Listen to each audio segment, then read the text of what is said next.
Ustaz, di dalam buku Anda, The Great Confession from the Bell to the Minaret, pada pertemuan perkumpulan gereja pada tahun 1984, Anda memiliki pernyataan tentang keputusan yang diambil oleh para pendeta. Apa isi keputusan itu, dan apa yang bisa Anda tafsirkan dari isi keputusan itu? Ini hal yang sangat penting. Ini merupakan pertama kali Uskup Agung Kristen mengakui kerasulan Nabi Muhammad. Maksud saya, pada tahun 1984 dan juga di Vienna, umat Kristen sebagaimana yang Anda tahu tidak pernah mengakui kerasulan Nabi Muhammad SAW. Dewan Gereja-Gereja Sedunia mengadakan perkumpulan setiap 10 tahun sekali. Mereka mengundang para uskup agung dari seluruh dunia. Selama seminggu, mereka melakukan diskusi di berbagai tempat seperti pedesaan. Persatuan gereja-gereja itu mempublikasikan hasil perkumpulan ini setiap 10 tahun. Namun pada tahun 1984, mereka tidak mempublikasikannya. Kita tidak menyadari hal tersebut. Pada suatu hari pada perkumpulan itu, di sebuah desa bernama Saint Poltin di Austria pada tanggal 10 Maret 1984, kita tidak mengetahui hal tersebut. Sekarang mari perhatikan keputusan-keputusan yang diambil, khususnya yang pertama, Konferensi Gereja-Gereja Eropa, kesaksian akan Tuhan di Eropa yang sekuler, yang berarti kesaksian akan Allah dalam kehidupan Eropa yang sekuler. Sekretariat Jenderal pada pertemuan ini adalah pendeta penting di Belanda, Jan Slom, yang berusia 89 atau 93 tahun. Pada suatu hari dia menemui saya di universitas, tepatnya di ruang rektor. Dia berkata, "Bapak Rektor, bagaimana kabar Anda?" Saya berkata, "Baik, terima kasih."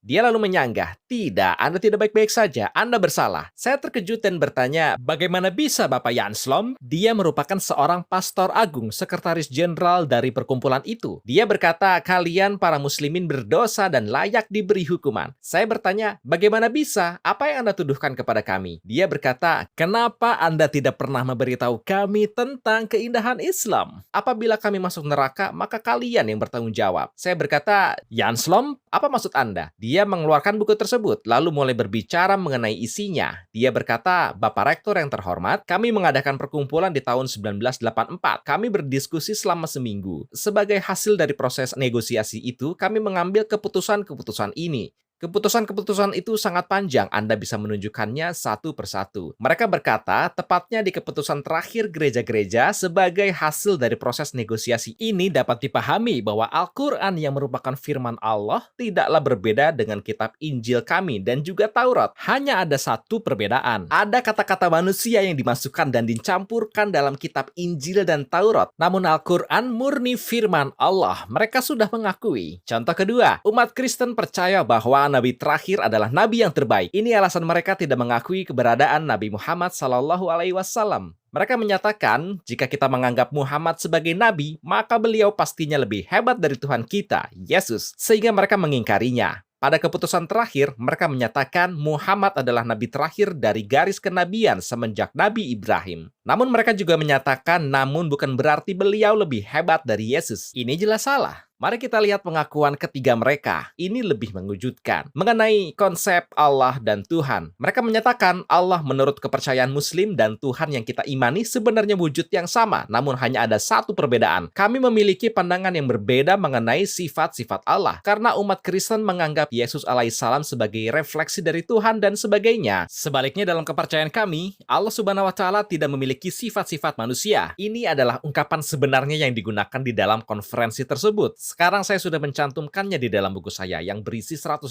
halaman. Contohnya pada bab tentang iman kepada Allah, iman kepada para nabi, dan iman kepada kitab Allah Al-Quran. Tentu saja mereka terkejut. Jadi saya berkata, "Jan Slom, jika kalian mengambil keputusan-keputusan itu, mengapa tidak dipublikasi?" Jawabannya sangat menarik. Dia berkata, "Ini merupakan kesalahan kami. Kami mencetak 150 salinan buku itu." Dia memberikan 2 salinan yang dia miliki pada saya, jadi saya memiliki yang aslinya. Dia berkata, "Kami akan mencetak dan mempublikasikannya di website kami." Akan tetapi para uskup agung dari Mesir, Syria, dan Turki menolak keputusan itu. Mereka berkata, "Jan Slom, jika kita mempublikasikannya, maka tidak akan ada lagi umat Kristen yang tersisa di negara-negara kami. Mereka semua pasti akan memeluk Islam." Karena ini, Jan Slom berkata, "Jadi kami tidak mempublikasikannya, akan tetapi saya mempertaruhkan nyawa saya karena saya dikucilkan." Saya menulis beberapa artikel mengenai hal tersebut, dan mereka juga tidak menyadarinya. Kata-kata terakhir saya, yakinlah, suara paling lantang di dalam proses revolusi ini di masa depan adalah suara Islam. Itulah intinya.